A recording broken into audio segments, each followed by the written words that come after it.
Good morning, my dear students, dear 10th class.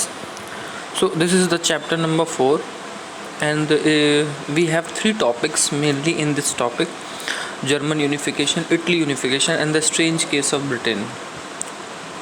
After that, you will learn about the visualizing the nation, and that is very interesting and the most important topic of this unit. Can't say most important, say that one of the most important. Okay, the making of German in Italy, and here you see the heading: Germany, can the army be the architect of the nation? क्या ऐसा हो सकता है कि किसी देश को बनाने में उसकी आर्मी उसका आर्किटेक्ट हो? इस चीज़ का क्या मतलब है कि आर्किटेक्ट हो? इस चीज़ का ये मतलब है बेटा कि उसको देश को क्रिएट करने में, देश को बनाने में क्या आर्मी कोई अपना रोल प्ले कर सकती है? अब इंडिया की आप बात करेंगे तो आप देखेंगे कि आर्मी नहीं, यहाँ के लोग, यहाँ के leaders, freedom fighters, struggle and devoted to the nation struggle, उस बेस पे हमने यूनाइट होकर अपने देश को फ्री किया और बाद में अपना एक इंडियन नेशन यूनाइटेड स्टेट्स के लिए तरह से, क्योंकि हम सब यूनियन ऑफ स्टेट्स ही हैं।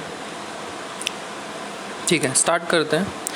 After 1848 nationalism in Europe moved away from its association with democracy and revolution. आप पढ़ रहे थे ना 1848 में जो लिबरल रेवोल्यूशन हुआ था उसके बारे में, चाहे वो फ्रांस का स्टार्ट हुआ हो चाहे वो जर्मनी का हुआ हो। और जर्मनी का जो फ्रैंकफर्ट पार्लियामेंट वाला था वो तो बहुत ही बड़ा अपने आप में रेवोल्यूशन था, जहाँ पे मोनार्क अपोज कर देता है, सारे मोनार्क को एक साथ करने के बाद आर्मी तक बुला लेता है, ट्रूप्स बुला लेता है, और आफ्टर दैट वो चीज़ वहाँ पे फिनिश हो रही होती है। बट जो लिबरल्स हैं वो अपनी बात पे वहीं पे क्या कहते हैं, अडिग हैं, वो मूव नहीं कर रहे हैं। उनका तो बस एक ही थ्योरी है, डेमोक्रेटिक एंड रिपब्लिक। तो वही बात हो रही है कि जब 1848 में जो नेशनल यूरोप में अब वो मुड़ रही है अपने अपने तरीके से डेमोक्रेसी के साथ और रिवोल्यूशन के साथ, ठीक है ना। Democracy it's a new for Europe, new for Germany. Like जब ब्रिटिश राज यहाँ पे था तो हम अपने लिए सोच रहे थे और हमने डेमोक्रेसी को ही चूज़ किया, सेम वैसे ही, ठीक है। Nationalist sentiment were often mobilized by nationalist sentiment. देश के प्रति जो आपके हाव भाव हैं, सेंटिमेंट्स हैं, आपकी भावनाएं हैं, आपके लिए मन में, हम सब के मन में, सब देश के मन में, वर ऑफर मोबिलाइज्ड, उनको अक्सर कर यूनाइट करना, मोबिलाइज मतलब सभी लोगों को एक तरफ से एक साथ लेके चलना, उनको एक तरफ झुका देना, उनको एक तरफ मोड़ देना। आपको याद है लास्ट ईयर गलवान में एक अटैक हुआ, तो वहाँ पे इंडिया और चाइना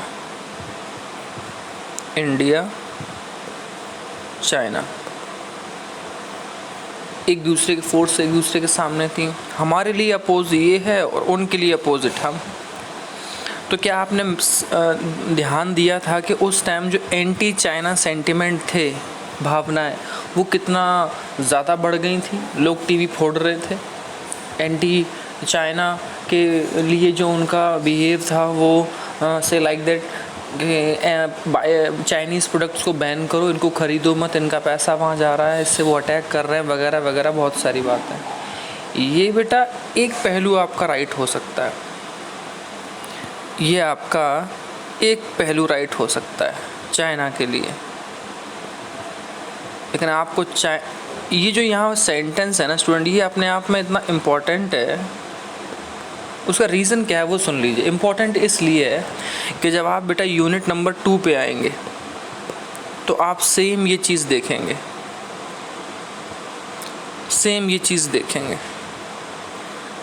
जिस वर्ड को मैं राउंड कर रहा हूँ, मैं सिर्फ उस वर्ड की बात कर रहा हूँ। मैं यहाँ पे कंजर्वेटिंग या अदर चीज़ों की बात नहीं कर रहा हूँ। आप प्लीज़ ध्यान दीजिएगा कि नेशनल सेंटिमेंट किस तरह से मोबिलाइज होते हैं और मोबिलाइज करके कैसे नेशनल सेंटिमेंट को आगे बढ़ाया जाता है, किस तरह से हम अपने अपार्थाइड जो सिस्टम है उसके खिलाफ खड़े होते हैं। तो चाइना में प्रोडक्शन हैवी है, पूरी दुनिया में मैन्युफैक्चरिंग हब है, क्योंकि वो सस्ता और टिकाऊ चीज़ बना सकता है, महंगे से महंगा अच्छी चीज़ बना सकता है। दुनिया की हर एक टॉप बड़ी कंपनी का मैन्युफैक्चरिंग वहीं होती है, असेंबलिंग किसी और जगह होती है। आप इकोनॉमिक्स में पढ़ेंगे। रीज़न क्या है बेटा? रीज़न ये है कि वहाँ स्किल्ड लेबर ज़्यादा है, वहाँ जो डेवलपमेंट है इंफ्रास्ट्रक्चर का इतना ज़बरदस्त है कि पूरी दुनिया में शायद कहीं नहीं होगा। उन्होंने अपने आप को इतना मजबूत कर रखा है। तो अब कोई टीवी मार्केट में या मोबाइल 12-13 हज़ार का बहुत अच्छा बिकेगा, 5G मोबाइल भी होगा, तो आपको वो लेना पड़ेगा, क्योंकि मार्केट में ऑप्शन नहीं है, क्योंकि उन्होंने अपनी धाक जमा रखी है। अगर आपको एंटी चाइनामेंट सेंटिमेंट को बरकरार रखना है तो आपको खुद, यानी किसको? हमें, हमारी कंट्री को बेटा चाइना के बराबर लाना पड़ेगा मैन्युफैक्चरिंग में, इकोनॉमी वाइज एंड अदर जो एक्सपेक्ट हैं, इलेक्ट्रॉनिक मार्केट्स है, गुड्स की मार्केट है, वहाँ पे पूरी दुनिया में बड़ी बड़ी कंपनियों का मैन्युफैक्चरिंग इंडिया में होना चाहिए। हमें उसके लिए स्किल लेबर चाहिए। सिर्फ भारत माता की जय नारे लगाने से, फेसबुक इंस्टाग्राम पे लड़ाई करने से, पोस्ट करने से देश आगे नहीं बढ़ेगा। अगर कोई ऐसे टीवी अपनी फोड़ देगा तो बेवकूफ़ इंसान है कि अपने इन्वेस्ट किए हुए पैसों से अपनी टीवी फोड़ दी उसने, इंडिया का पैसा और बर्बाद किया उसने। This is bullshit, foolishness. Sentiment को मोबिलाइज़ करना है, आप ध्यान दीजिएगा, मोबिलाइज़ अगर करना ही है तो इतना कर दीजिए कि इस देश में जो लड़के हैं लड़कियां हैं वो ओलंपिक में मेडल लाएं। सेंटिमेंट अगर इतने अच्छे हैं तो, सेंटिमेंट इतने हाई हैं तो इतना डेवलपमेंट होने दीजिए कि यहाँ की जो मैन्युफैक्चरिंग है वो टॉप क्लास हो जाए और चाइना को हम अपने आप पीछे छोड़ दें। ये बेटा सेम वैसी ही रेस है जब आप देखते हैं कि आपके क्लास में 2 बच्चे हैं, 3 बच्चे हैं, 4 बच्चे जितने भी हैं, उनमें आपस में फर्स्ट पोजीशन के लिए आने के लिए रेस है। लेकिन आप सोच के देखो, क्या कोई एक दूसरे को मार के आगे बढ़ रहा होता है बंदूक चला के? नहीं ना। इन 2 में से या उन 4 में से हर कोई फर्स्ट आने के लिए मेहनत कर रहा है अपने अपने ज़ोर से और कॉन्फिडेंस के साथ। तो कई बार होता है कि एक फर्स्ट आ रहा है, बहुत मामूली अंतर से कोई सेकंड आया, थर्ड आया। कम से कम हम वो पोजीशन तो अपनी बना सकते हैं ना दुनिया में। और ज़रूरी नहीं कि जो सेकंड थर्ड है वो फर्स्ट ना आए क्लास में, वो भी आएगा, लगातार मेहनत करता रहे। हम तभी इंडिया, जो हमारा इंडिया है वो बेटा तभी चाइना को पीछे पछाड़ सकता है। हमें बातों से नहीं, अपने काम से, हम जो बहुत बकलोलगिरी करते हैं हमारे नेता, उनसे ना हट के एक पॉजिटिव थॉट्स और सेंटिमेंट्स के साथ हम आगे बढ़ सकते हैं। ये अपने आप में ना इतना शानदार टॉपिक है स्टूडेंट्स, इतना शानदार टॉपिक है कि आप सोच भी नहीं सकते। आपके अंदर भी बहुत सारी चीज़ें आ जाएंगी अपने आप। ठीक है, तो सेंटिमेंट जो थे वो ऑफन मोबिलाइज़ किए जाते थे, मतलब लोगों को एक तरफ झुकाया जाता था, एक तरफ उनके मतलब ओपिनियन लेने की कोशिश की जाती थी बाय कंजर्वेटिव्स, जो उस दौर में कंजर्वेटिव थे। किस लिए? For promoting the state power के नाम पे, अरे हम अपने देश को, हम अपने राज्य को, हम अपनी एम्पायर को बहुत आगे ले जाएंगे और आपका देश आपका, मतलब इस तरह से वो बात है। लेकिन वहाँ पे कंजर्वेटिव की बात हो रही है, लिबरल्स की नहीं, जो चेंजेस चाहते हैं। कंजर्वेटिव जो अपने सिस्टम के तहत with the accordance of their system वो चीज़ों को डेवलप करना चाहते हैं। And achieving political domination over Europe. और फिर वही बात आ गई, अचीव क्या करना है? अचीव करना है कि पूरे यूरोप पे हमारा पॉलिटिकल डोमिनेंस हो जाए, मतलब यूरोप में हर जगह वैसी पावर हो जैसे हम अपने तरीके से चाहते हैं। क्या ऐसा कभी पॉसिबल हो सकता है? क्या ऐसा हो सकता है? कुछ समय के लिए, तभी तो दुनिया ने world war first and world war second देखा, सिर्फ इसी वजह से कि सब अचीव करना चाहते हैं यूरोप पे पॉलिटिकल डोमिनेंस, अपनी अपनी पॉलिटिकल पावर। एक दूसरे के प्रति कितना जलन थी वो आप अभी इसके जो नेक्स्ट 5-6 चैप्टर आएगा ना तब आप समझेंगे उसको। बहुत गजब का चैप्टर है वो, छोटा सा है बट आपको ब्रीफ करके पूरा समझाएंगे, पूरा एक्सप्लेन करके समझाएंगे। तो दुनिया ने फिर ये देखा, जब आप किसी पे अपना डोमिनेंस लेना चाहते हैं सालों साल तक, लोगों को अपने तरीके से मोबिलाइज़ कर रहे हैं, तो युद्ध कोई नहीं जीतता है। War is not a solution. तो ये चीज़ हो रही थी यूरोप में। ठीक है, अब हम थोड़ा सा आगे बढ़ते हैं। अब हम जर्मनी का केस इसलिए पढ़ेंगे स्टूडेंट्स क्योंकि यहाँ पे आप कुछ डिफरेंट देखेंगे। ठीक, This can be observed in the process by which Germany and Italy came to be unified as a nation state.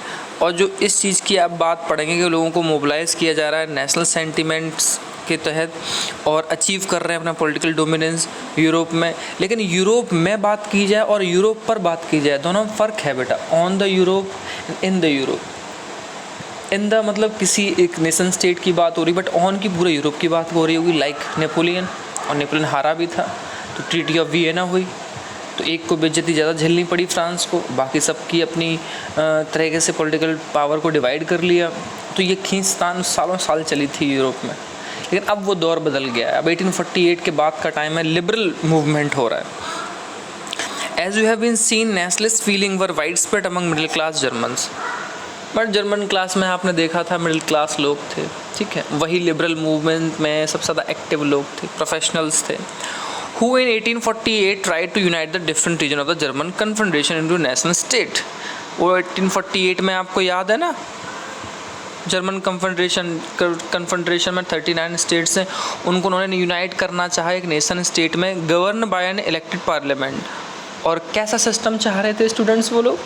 Parliament वाला सिस्टम, इलेक्टेड पार्लियामेंट। और उस इलेक्टेड में कितने मेंबर थे, क्या आपको याद है? 831। ट्राई किया था ना उन्होंने, ट्राई किया था उन्होंने। अब इसके आगे क्या हो रहा है जरा देखें तो, द लिबरल इनिशिएटिव। इनिशिएटिव का मतलब होता है बेटा किसी काम को लेने के लिए आगे बढ़ना। जैसे आप में से किसी ने कोई काम पहले करने के लिए आगे बढ़ाया तो उसको इनिशिएटिव स्टेप कहते हैं। किसने लिया? उस स्टूडेंट ने लिया। क्या किया? सबसे पहले आगे बढ़ के आया वो चीज़। यानी कि जब जो लिबरल थे वो इनिशिएट कर रहे थे टू नेशन बिल्डिंग वॉज, कि हमें अपना देश बनाना है, however repressed by the combined force of the monarchy. आपको याद है ना वो 1831 रिप्रेजेंटेटिव के सामने, और 1848 में क्या हुआ था? सभी मोनार्क एक हो गए थे, ट्रूप्स बुलानी पड़ी थी पार्लियामेंट में, और वो वहाँ फिनिश कर दिया, वैनिस्ट कर दिया सारा सिस्टम वहाँ पे उस time.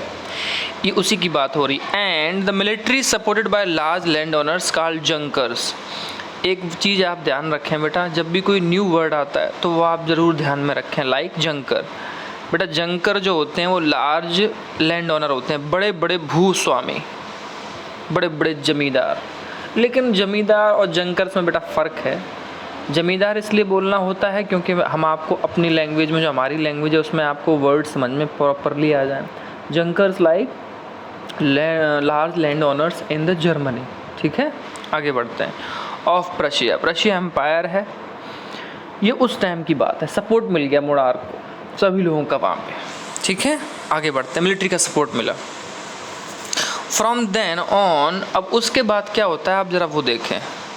From then on Prussia took the leadership of the movement for national unification. उसके बाद क्या होता है कि जब सभी लोगों में ये चीज़ अवेयरनेस आ गई, वो 1848 का पार्लियामेंट वाला सेशन सभी लोगों में एक तरह से मैसेज लेके गया कि हम जब भी अपने लिए चेंज चाहेंगे, लिबरल लोग, ये राजा मोनार्क और इनकी सेना तो बार बार हमारा खात्मा करेगी आके, ठीक है। फिर क्या हुआ, नेशनल यूनिफिकेशन के लिए इन्होंने अपना जो लीडरशिप मूवमेंट था वो आगे बढ़ा दिया। अब आप यहाँ से कुछ पढ़ेंगे, ठीक है। यहाँ से जो पॉइंट्स आएंगे स्टूडेंट्स, वही आपके जर्मन यूनिफिकेशन के आंसर की पूरे पॉइंट्स हैं। लाइक क्या है ज़रा देखें तो आप, it's chief minister auto von Bismarck. बेटा कहाँ का चीफ मिनिस्टर? प्रशिया का। आप ध्यान रखना है इस चीज़ को, ठीक। इट्स चीफ मिनिस्टर, क्योंकि प्रशिया ले रहा है ना लीडरशिप मूवमेंट नेशनल यूनिफिकेशन के लिए, यहाँ से एक क्वेश्चन भी आता है स्टेटमेंट में, ठीक। तो प्रशिया ने इनिशिएटिव लिया और उसका जो चीफ मिनिस्टर है auto von Bismarck was architect of this process carried out with the help of Prussian army and the bureaucracy.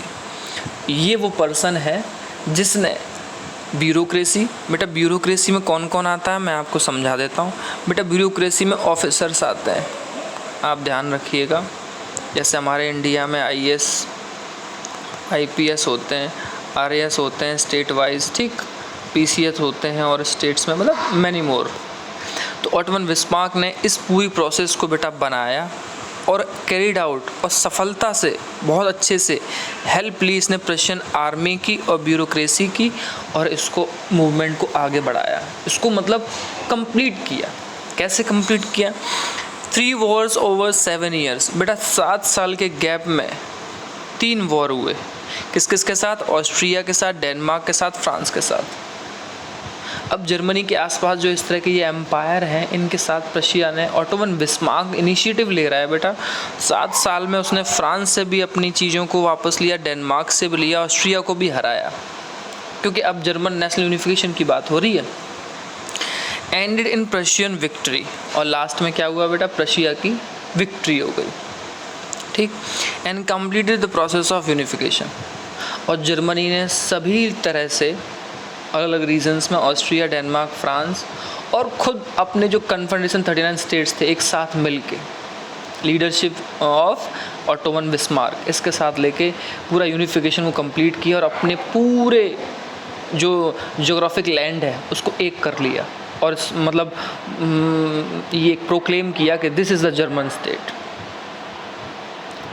अब इसमें आगे एक आपको बड़ा इंटरेस्टिंग पॉइंट मिलने वाला है। क्या कहा कि इन जनवरी 1871, सोचिए 1848 के बाद आते आते वहाँ बीच के 7 साल ले लीजिए आप और डेवलपमेंट के बीच के और ईयर्स को ऐड कर लीजिए। 1871 में the Prussian king William first war proclaim German emperor in a ceremony held at Versailles. बेटा वर्साइल्स आप जानते हैं महल हैं बहुत बड़े बड़े, और एक दूसरी जगह है वो बेटा वर्साई है, ये वर्साइल्स, दोनों में डिफरेंस समझना आप। फ्रांस में भी 2 जगह ऐसी थी जिनके नेम से आप कंफ्यूज नहीं होंगे, आप ध्यान रखिएगा।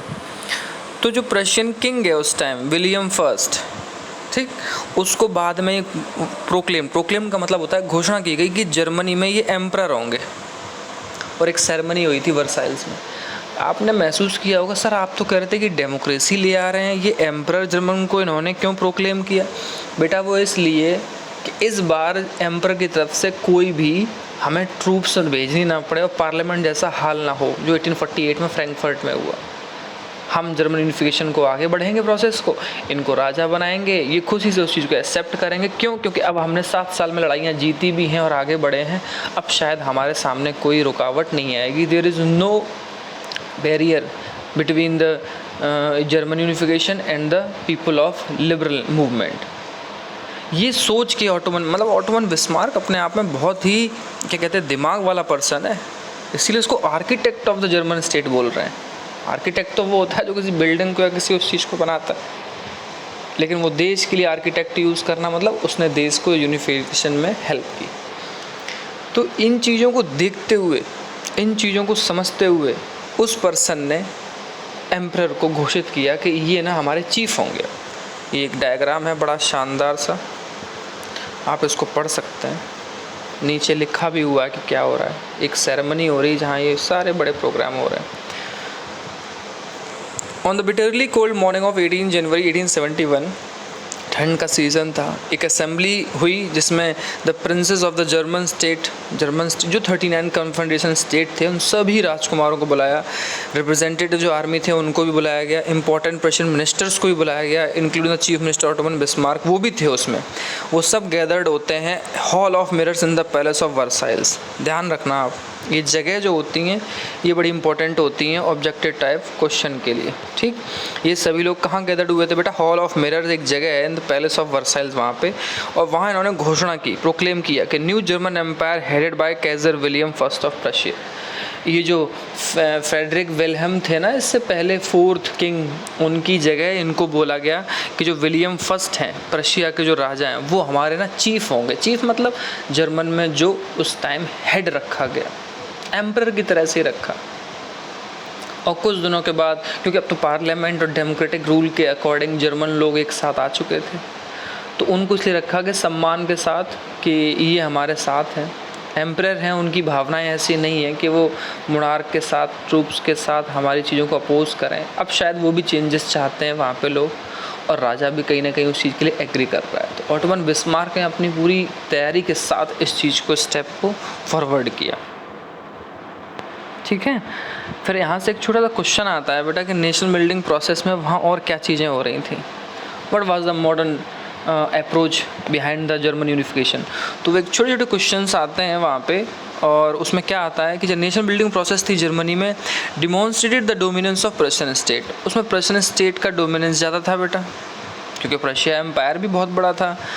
उनकी पावर का अंदाज़ा आप इसी से लगा सकते हैं कि काइजर विलियम हो या ऑटोमन बिस्मार्क हो या मिलिट्री के लोग हों या चीफ हों, सभी लोग वही लोग थे। ऑटोमन बिस्मार्क के तरीके से ही सब लोग आगे बढ़े थे। तो उस टाइम डोमिनेंस था। न्यू स्टेट में एक स्ट्रॉन्ग मॉडर्नाइज करेंसी लाई गई बेटा, एम्फेसाइज मतलब जोर दिया गया कि अब न्यू मॉडर्न करेंसी चलाई जाएगी। लाइक दैट जैसे ब्रिटिश रॉयल सिक्के हैं छपते थे इंडिया में, तो 1947 के बाद हमारा रुपया आया एग्जिस्टेंस में, ठीक वैसे ही जर्मनी में नई currency, banking system, legal system को आगे बढ़ाया गया। जुडिशल सिस्टम जो हाई कोर्ट, सुप्रीम कोर्ट जैसी चीज़ें होती हैं वो वहाँ बहुत प्रॉपरली इस्टेब्लिश की गई ताकि लोगों को न्याय मिल सके, देश में एक जैसा कानून हो। ये सारा सिस्टम जर्मनी में रखा गया। Prussian measures and practice often became a model for rest of the Germany. अब प्रशिया में जो ये सारे चेंजेस हुए हैं स्टूडेंट्स, आप ध्यान रखना है इस चीज़ को, ये सब पूरे यूरोप के लिए, मतलब पूरे यूरोप में या पूरी जर्मनी में ना अपने आप में इन चीज़ों को मॉडल कहा जा रहा है। मॉडल मतलब अरे वाह, यहाँ तो बहुत अच्छे चेंज हुए हैं, अब हम भी अपने यहाँ इस तरह के लाएंगे चीज़ें। मेजर्स यानी जो कदम उठाए जाना, प्रैक्टिस मतलब जो चीज़ें लागू हुई, जो कदम उठाए गए वहाँ पे, ये जो बैंकिंग, लीगल सिस्टम, जुडिशरी, ये पूरे मतलब मॉडल बन गए जर्मनी के लिए। और वो मतलब उसकी वाहवाही हुई, लोगों ने एक्सेप्ट किया कि yes this is the true model of the nation state. और वो पूरे यूरोप में भी फिर आप देखेंगे ये चीज़ आगे बढ़ी। जो नेक्स्ट टॉपिक आपका होगा बेटा वो इटली के लिए होगा। एक दिन में आई थिंक जर्मनी पढ़ाया, आपको अच्छा लगा होगा और प्रॉपरली समझ में आया होगा। कोई क्वेरी हो तो आप पूछ लीजिएगा। एंड नेक्स्ट डे हम लोग इस इटली यूनिफिकेशन और strange case of Britain finish करेंगे।